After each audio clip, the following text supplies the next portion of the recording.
What kind of father saves the entire world and then chooses not to come home to his son? That is not a hypothetical. That is literally what Goku did after the Cell Games. He beat the biggest threat Earth had ever seen, died doing it, and when offered the chance to come back, he said no. He told his friends, his wife, and his grieving 11-year-old boy that the planet was better off without him. And that decision tells you everything you need to know about the kind of father Goku actually was. But here is the part that makes this argument devastating. Because while Goku was off being dead for 7 years, training in other world, chasing stronger opponents in the afterlife, someone else was doing his job.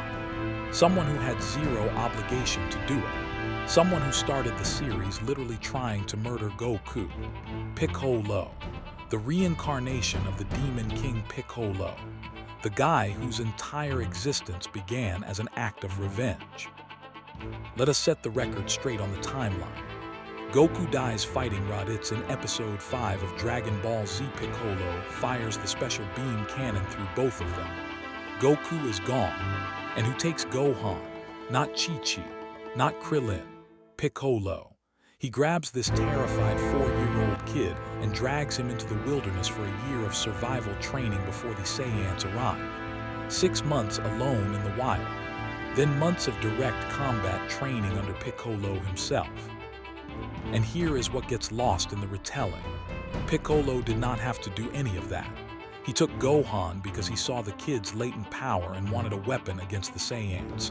That was the plan. Use the boy, discard the boy.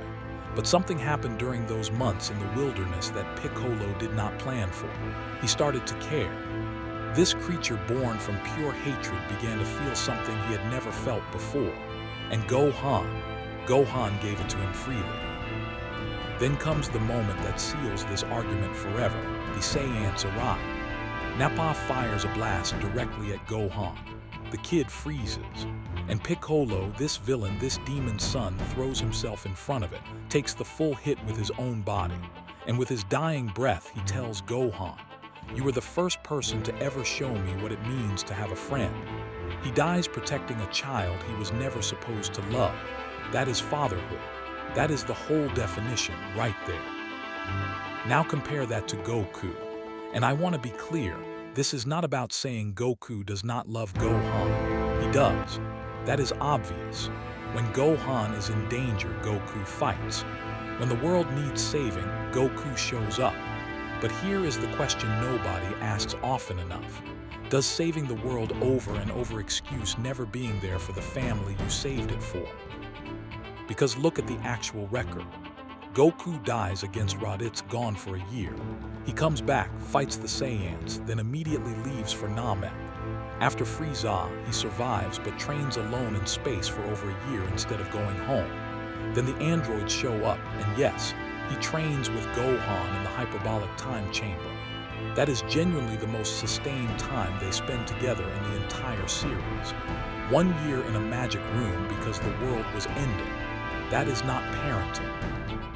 That is crisis management. And then the Cell Games happen, and this is where the argument gets ugly. Goku knows Gohan has the power to beat Cell. He banks the entire strategy on it, throws his own son into the ring against a monster and sits back to watch. And when Cell starts crushing Gohan, literally breaking his bones, who is the one screaming at Goku to do something? Piccolo. Piccolo is the one who tells Goku the truth. He is not a fighter like you. He is a scared 11-year-old boy. He is wondering why his father is standing there, letting him die. Think about what that scene actually means. The biological father is watching his son get tortured and rationalizing it as strategy. The former villain is the one who sees the child, not the weapon. Piccolo understood something Goku never fully grasped. Gohan is not a smaller version of you. He does not love fighting. He is terrified. And the adult who recognized that was not the one who shared his blood. After Cell, Goku makes the choice that defines this whole debate. He stays dead. 7 years. He tells everyone the Earth attracts villains because of him, so his absence is a gift.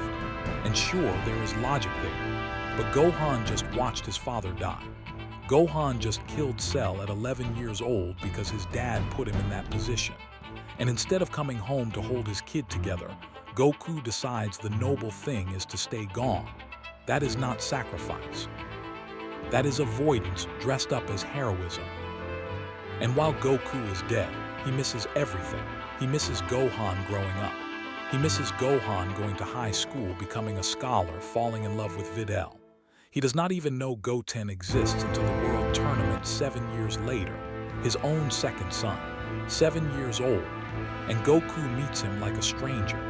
Meanwhile, Piccolo is right there the entire time, not because anyone asked him to be, because he chose to be. And this pattern does not stop. It carries straight into Dragon Ball Super. In Super Hero, Piccolo is the one picking up Pan, Gohan's daughter, from preschool. He knows her teacher by name. He has a little phone shaped like a cat so the school can reach him.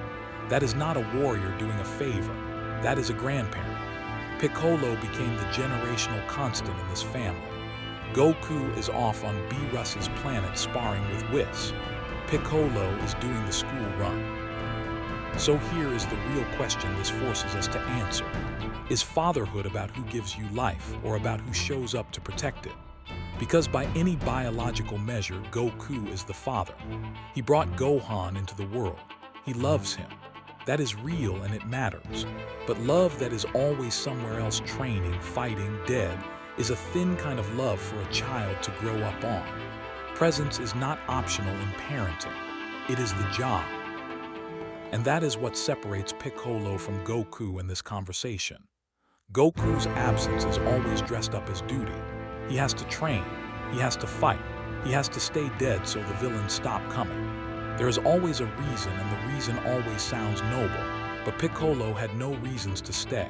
He had every reason to leave. He owed Gohan nothing. He came from nothing but hatred, and he chose presence over and over again, training him, shielding him, standing in front of the blast, quietly becoming the steady adult in his life when no one else would. A father is not the strongest man who occasionally visits between adventures. A father is the one standing in front of the blast. And by that measure, by the only measure that matters to a kid who needs someone there, Piccolo earned the title that Goku only ever held by blood. It is not close. It was never close.